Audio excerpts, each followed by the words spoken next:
Hey guys, welcome to my YouTube channel. I'm taking a trip going down to old Mexico. I'm actually I'm in Ely, Nevada right now. And the first piece of footage that I tried recording, my phone or my camera overheated on the dash because I had my GoPro too close to the windshield, so it overheated. So this video is going to start out with just a lot of time lapse and then maybe a couple of cut scenes with you know, I went south from the Tri-Cities all the way down through Twin Falls on I-84. My brother last night, I think I have a couple clips. I think I've got a clip talking about it. But it was just so happened that we met right in the same spot. He drives truck and it was perfect timing. So I spent the night in Ontario, and then now we're in Ely at the Cave Reservoir. Super cool place.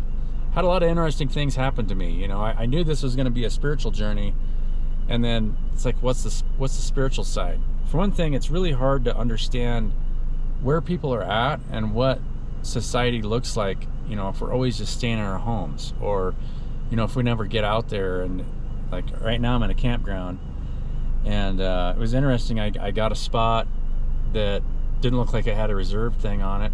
I was there for about 2 hours. And then a family showed up, say, "Hey, I think you got my spot." I was like, "Okay, no problem," because I'm just one guy, right? I can move my stuff, and he's got a whole pile of kids, and it's a better spot for them anyway. But it's interesting just the interplay between people and the people you meet. I met somebody pretty interesting that was agreeing with everything I had to say when it come to. He worked for the Department of Corrections. He worked in, you know, he's a public works officer. At the bar last night. And we got to talking, and we talked about how the system isn't there to nurture people when they need help, right? All we do is lock them in boxes and make their penalties worse as they get pulled into the system, and then they can't get out of it, right? Once you get a DWI, or once something happens to you, it gets harder and harder to support yourself because your insurance gets higher. Everything gets higher because the system starts to feed on you instead of supporting you and giving you what you need, but not what you want. That's the main thing, that we have created a welfare system that just gives people what they want instead of what they need. What people need is to learn how to get in their creative and receptive cycles naturally and do what their heart's telling them to do, and to heal themselves. You can heal yourself of anything. Addiction, you know, lack of drive, anything. And I know how to do it. And that's the point of this whole trip, right? Because there's needs out there. So it's like, well, nobody's going to know what those needs are unless we're out there telling people what they are. And what we need is a nurturing type of energy that's nurturing in the right way, that's teaching people what they need to do for themselves, right? How to love themselves and to prioritize themselves, and to make sure that you understand that everything is coming from your heart space. And eventually you'll get to a place, as long as you stay in non-attachment, you'll get to a place where you don't really need anything, and then you'll get to enjoy everything. So love you guys. It was just kind of a short intro. I just wanted to give you guys real quick before the beginning of this video, and then I got a short video jumping in the lake. This is a beautiful lake here in Nevada, and anytime you can find water in Nevada, it's worth stopping, right? But there's still mountains with snow. You guys will see mountains with snow. When I was coming into Wells, the mountains there in Wells still have snow on the top. Some of those peaks are over 9,000 feet. So love you guys. Enjoy the trip, and I'll catch you on the next one. Bye.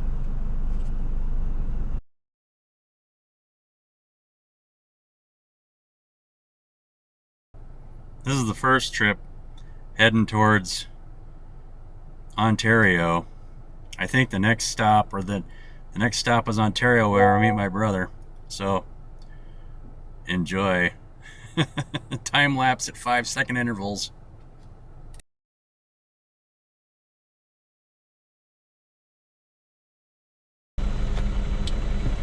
We're off. I didn't show the last hours when I showed up to the restaurant. I ended up meeting my brother in Boise. That was his truck. He's getting ready to take off and head back towards Seattle. So he's driving from here to Seattle, and I'm heading south. 10 hours to Vegas. See if we can get to Vegas today. I think I'll put her on time lapse. Maybe make a video somewhere or finish this thing somewhere. I mean, I gotta look at the video before I even know where the phone shut off when I overheated. Anyway, boy, this thing, it's pretty dark. I don't know what you guys can see. Super scary.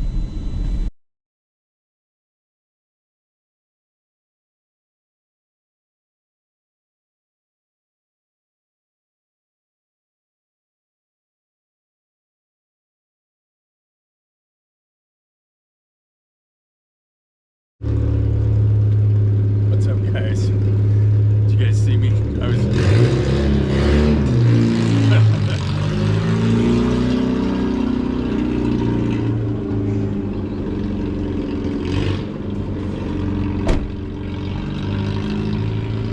I'm sure you guys saw I was trying to find a gas station, trying to use Google, and it kept sending me, felt like it was sending me to the wrong spot.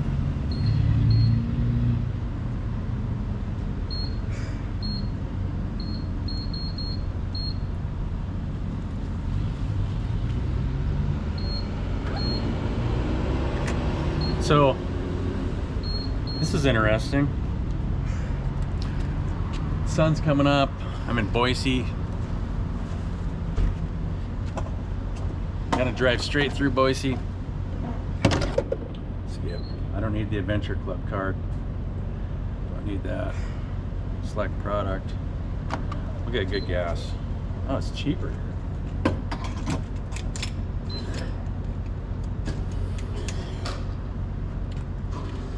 So I was in, oh, of course, you could be saving money on every gallon of fuel you pump.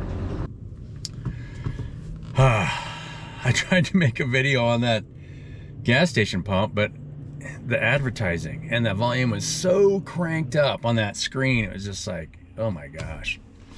Anyway, so I called my brother. It's like, hey, I'm on the road. He's on the road.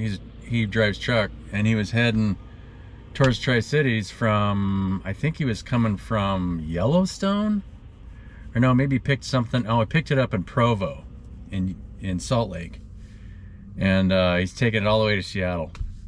But we stayed last night in Ontario. Awesome little bar and restaurant. It's called Cowboys something or other. I don't know. I'll clip it into the video on the map.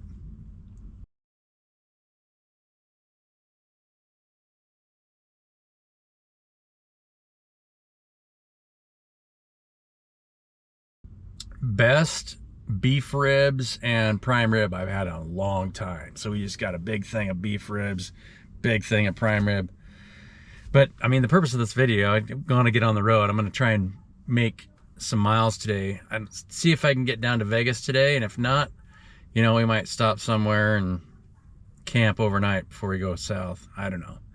At first I thought I'd try and make Mexico by Friday morning, but why be in a hurry? Take your time. I was thinking about hiking Red Rock in Vegas. I haven't been there in a long time.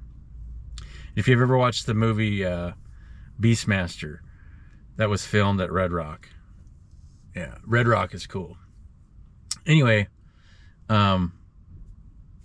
he was heading this way. He's like, hey, I'm going to this place in Ontario. I was like, sure, hey, I had a late start today. Let's meet there and have dinner. I got there 5 minutes before he did. What are the odds? Right? There are no there's no coincidences, right? Nothing's by chance. What are the odds that my schedule would perfectly match my brother's schedule to get to that one place where he wanted to stay that night at that truck stop right across from Cowboys? I think it's Cowboys Bar and Grill. Right? So interesting. So I should be able to upload a video sometime today. I might upload a video this video before we go through Twin Falls, but or at Twin Falls before we head south through Nevada. Anyway, catch you guys later.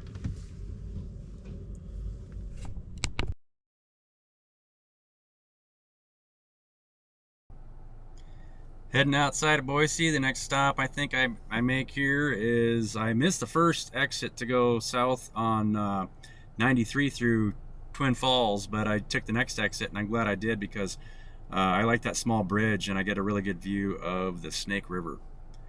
I love that canyon. It's super cool through there, where it gets really deep as the elevation changes. So enjoy the video.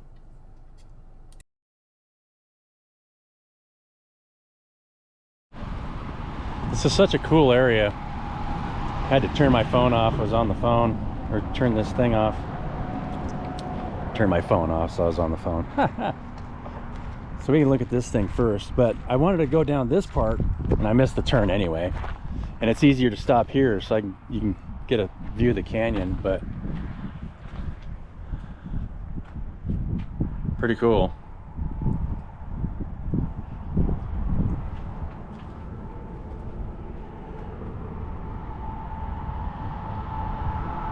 Thousand Springs Scenic Byway. This part of the Snake is pretty neat. I always love this canyon whenever I come through Twin Falls. The Snake River Canyon here is pretty cool.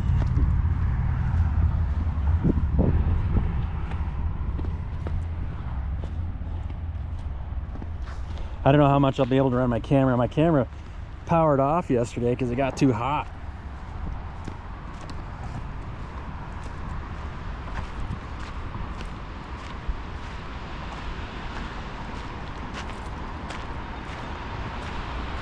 You guys can see this thing.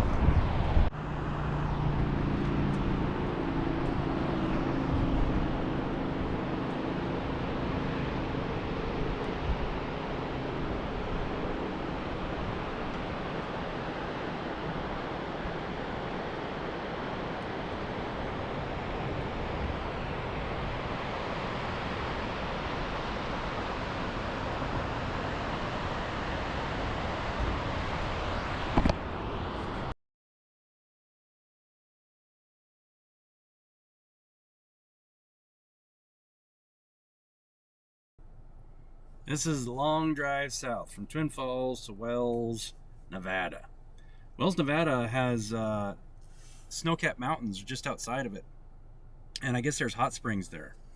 But I didn't have time to go to the hot springs, and I kind of wanted to make it as far south as I could, and Ely looked like a pretty good spot. Originally, I'd planned to go all the way to Vegas, but tonight I stay in Ely, and yeah, found a really cool spot to camp.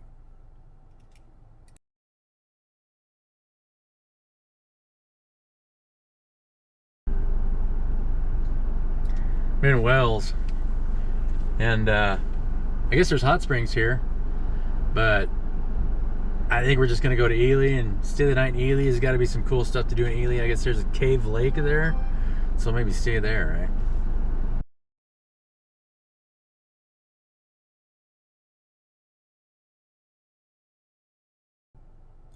The drive from Wells to Ely is about as desolate as you're gonna find. Same way with the drive from Ely all the way down to Vegas. There's just a lot of nothing. But you get really high, you go over a pass, and then going down through down to Ely is fairly not interesting. I mean, you can see on the drive, it's just a lot of dirt. There was a lot of dust in the air. But Ely was my final destination, and found a good campground.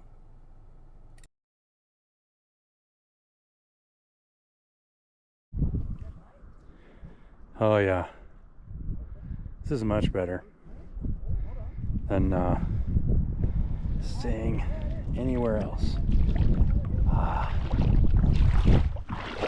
think this is the Cave Reservoir, or Cave Lake Reservoir, just outside of Ely. It's pretty cool. Now you actually come up quite a ways when you're leaving Ely. It's I need to take my shirt off.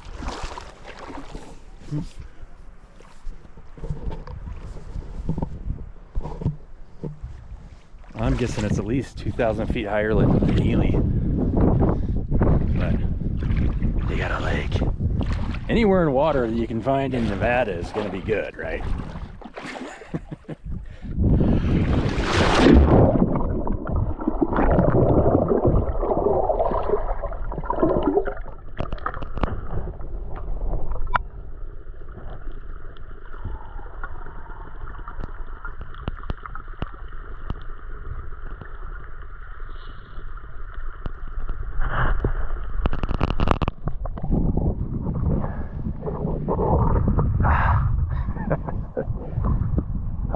It's a lot colder than I thought it'd be.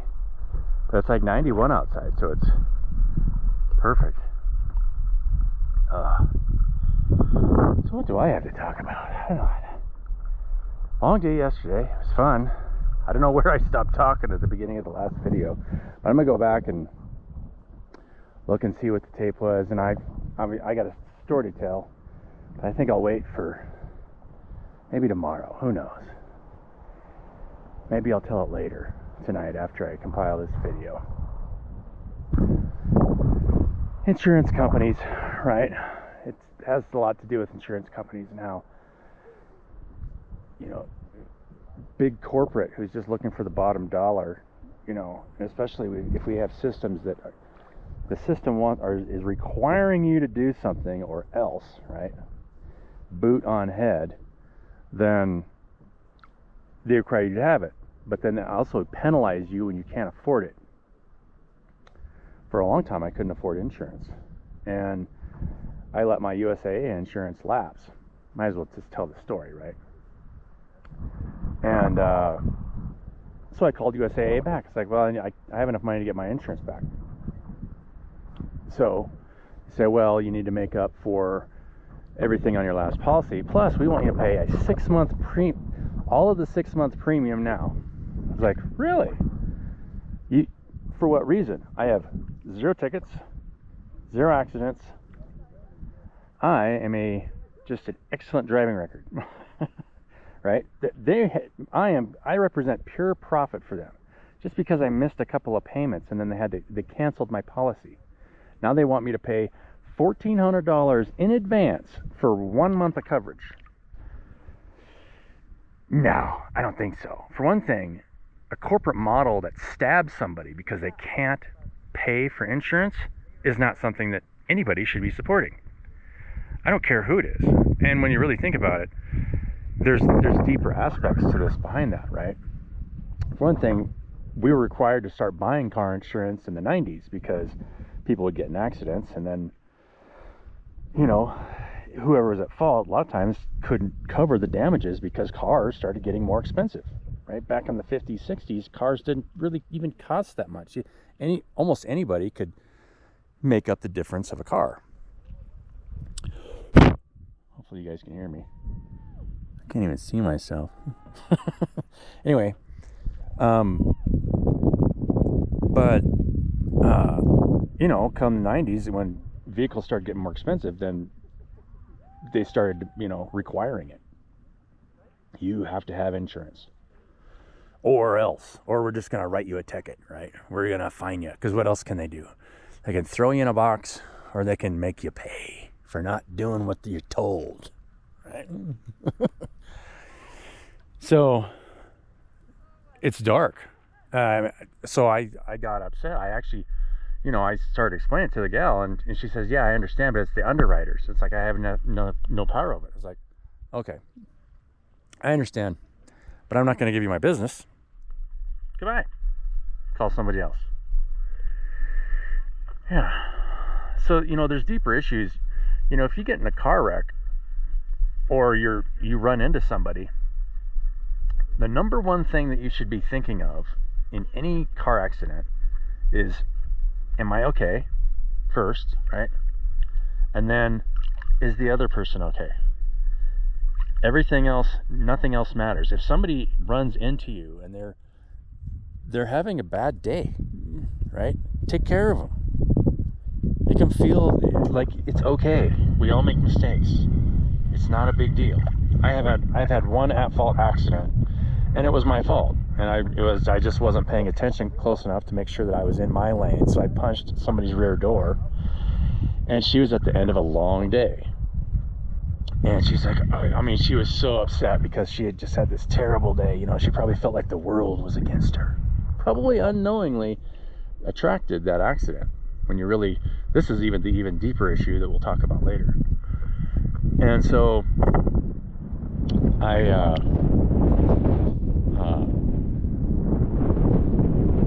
just called my insurance company, made sure they, you know, dealt with it right away. And I checked up with her in a week. She wasn't hurt. There wasn't any, you know, she had about $3,000 of damage done to her car. And so she was super happy. She was really actually pretty grateful that she was taken care of, because within a day she got to pick where she got her car fixed. She had a rental waiting for her where she dropped her car off.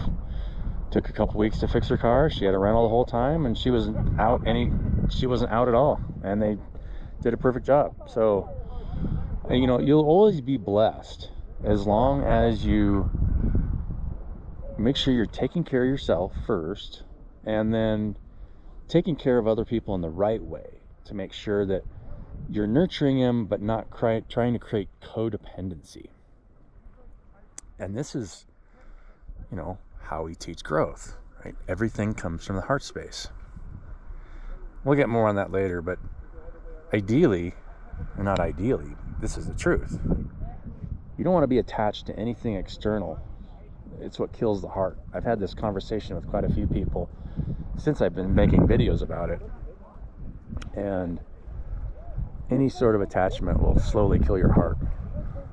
And because you have poor intent. The intent for each other is to meet the needs of the organism, right? That's what your heart wants. It wants to provide and then receive in that order. And if you're not providing for the needs of the organism, you're only taking care of your own needs,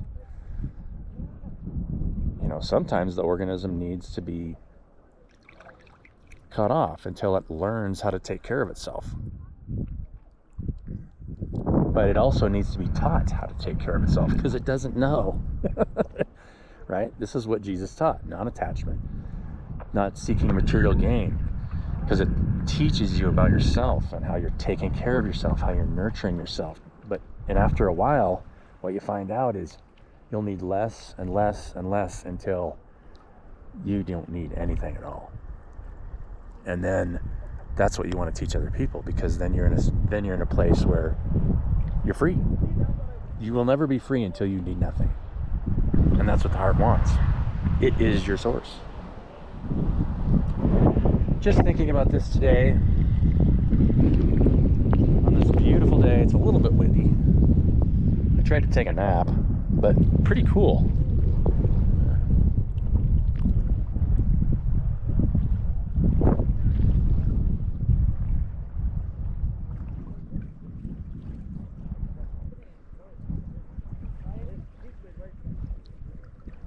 Anyway, I think we'll call it a day.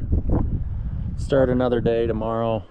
I'll start tracking us again from Ely down to Vegas. I don't know how long I'm going to spend in Vegas. I think maybe we could hike Red Rock tomorrow. What do you guys think? Catch you later.